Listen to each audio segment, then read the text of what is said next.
Y me da mucho gusto saludar, le agradezco que tome la llamada tan temprano a José Medina Mora, el presidente de la Coparmex. ¿Cómo estás, José? Buenos días. Muy buenos días, Rodrigo. Gusto saludarte. Pues evidentemente es importantísimo el anuncio que se da ayer en términos del acuerdo que alcanzaron pues el sector privado, ustedes en conjunto con las otras cámaras, el Consejo Coordinador Empresarial, en materia de subcontratación, el famoso outsourcing, y en materia de reparto de utilidades.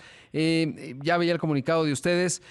¿Cuál es, digamos, el resultado de esta negociación y qué tan complacido quedas, José? No, es el resultado, Rodrigo, de 3 meses de negociación, en donde es una negociación tripartita, y está por un lado el gobierno, por el otro los sindicatos de los trabajadores y por otro lado los organismos empresariales. Como en toda negociación, en todo acuerdo, Rodrigo, las tres partes ganamos, pero también las tres partes tuvimos que ceder algo para que los otros ganaran. Consideramos en Coparmex y en los organismos empresariales que pertenecemos al Consejo Coordinador Empresarial, que este es un buen acuerdo para México, es un buen acuerdo en el sentido, Rodrigo, de que permanece la figura de la subcontratación, si bien regulada, no desaparece, como era la propuesta inicial que se presentó en noviembre del año pasado, que prohibía todo tipo de subcontratación. Ahora, con este acuerdo, existe la figura de la subcontratación, sobre todo para dos aspectos. Un primer aspecto que es la subcontratación especializada, es decir, que una empresa puede subcontratar todos esos servicios que no tienen que ver con el negocio central, los servicios como por ejemplo de limpieza, de vigilancia, de mantenimiento de equipo especializado. Bajo este acuerdo son ahora permitidos. También se permite la subcontratación de servicios compartidos. Esto es, Rodrigo, que es normal que en un grupo de empresas, en el corporativo, concentren ciertos servicios como a lo mejor finanzas, tesorería, sistemas, personal, y que este corporativo le dé servicio a varias empresas del grupo.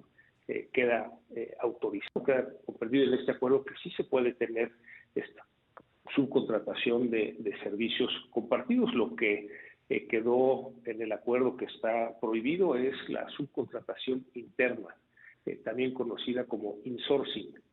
Y ahí es donde, Rodrigo, el que no exista la subcontratación interna tiene un impacto directo en la PTU, la participación de los trabajadores en las utilidades, y es por eso que se acordó que esta tuviera ciertas restricciones. Son restricciones, digo, que en todos los países que hay reparto de utilidades hay reglas que restringen, y en ese sentido pues también se ha llegado a un acuerdo para tener un tope de 90 días en la PTU. Desde luego esto llevará a que en promedio hoy en día los trabajadores recibían 22 días, insisto, en promedio PTU, puedan con el acuerdo recibir en promedio 57 días. Entonces este acuerdo, Rodrigo, insisto, beneficia a los trabajadores, en este sentido recibirán más días de PTU. También es un acuerdo que ayuda al sector empresarial en el sentido de que permite que siga existiendo la figura de la subcontratación, que es importante para la competitividad del país, y desde luego que también ayuda al gobierno en el sentido de que esto permitirá que se ataque a aquellas empresas, o que se limite a aquellas empresas que de alguna manera no seguían la ley y que éstas sean sancionadas. Queda ahora claramente cuáles son las figuras dentro de la subcontratación que está permitido y qué es lo que no está permitido, Rodrigo. Claro, y es que pues, sin duda es cierto también que en algún punto hay algunas firmas de subcontratación que incurrieron en abusos, etcétera. Eso está siendo cada vez más visible.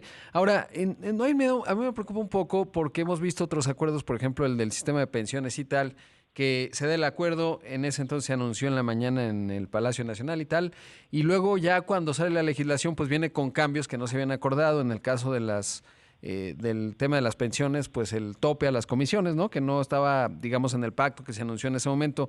¿Qué tanto ves que esto pueda ocurrir? Porque al final siempre del plato a la sopa se cae, o del plato a la boca se cae la sopa. ¿Qué tanto que pueda haber cambios que no se hayan pactado en lo que ayer pues finalmente firmaron? Pues, esperemos que no sea el caso, Rodrigo, pero tienes toda la razón.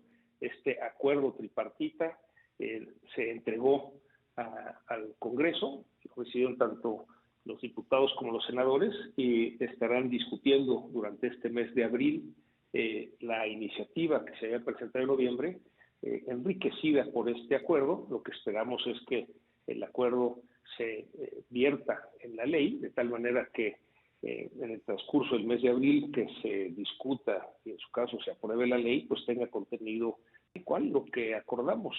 Existe el riesgo, dado que ahora está en poder del legislativo. La expectativa es que se respete el acuerdo que se tiene. Esto permitirá que se apruebe en este mismo mes de abril y en el mes de mayo la Secretaría del Trabajo tendrá la posibilidad de publicar cuáles son los lineamientos y entrará en vigor 3 meses después. Es decir, estamos hablando de que durante junio, julio y agosto las empresas tendrán la posibilidad de cambiar sus estructuraciones para acomodarse a esta nueva ley que entrará en vigor el 1 de septiembre. Esa es la expectativa que tenemos, pero tienes toda la razón, Rodrigo, tendremos que estar muy vigilantes de que en el proceso legislativo no existan sorpresas, sino que realmente se viertan en la ley estos acuerdos los que ayer se publicaron y que llevamos, insisto, 3 meses dialogando, negociando para llegar hasta el día de ayer a presentar este acuerdo.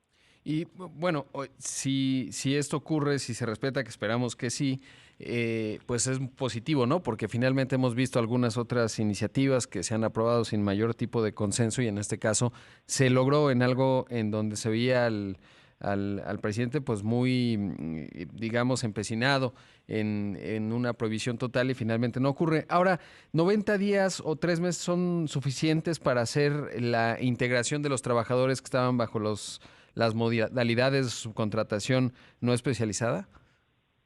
Digamos que muchas empresas empezaron desde diciembre del año pasado a ajustar sus estructuras, otras lo han ido haciendo en el transcurso de estos primeros 3 meses. Digamos que ahora tenemos 5 meses, ¿verdad? El mes de abril en el que se tiene la discusión en el Congreso y después mayo para publicar por parte de la Secretaría del Trabajo los lineamientos y los 3 meses para que entre en vigor. Entonces, en realidad, pues hay muchas empresas que ya lo hicieron, otras que lo están haciendo y las que no lo han iniciado, bueno, consideramos que tienen el tiempo para ajustarlo. Fue uno de los puntos de discusión, cuánto tiempo se requería. Desde luego hubiéramos querido más tiempo, sin embargo, pues este fue el acuerdo posible y a estos tiempos nos tenemos que ajustar, Rodrigo.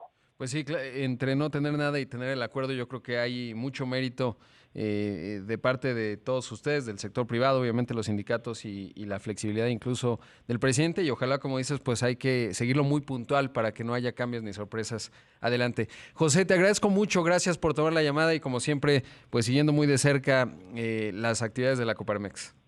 Sí, muchas gracias, Rodrigo, y muy buenos días. Buenos días. Ahí escuchamos a José Medina Mora, el nuevo, bueno, ya no tan nuevo presidente de la Coparmex, ya más bien muy establecido en el cargo y ya con estos primeros resultados en términos de la negociación en materia de outsourcing.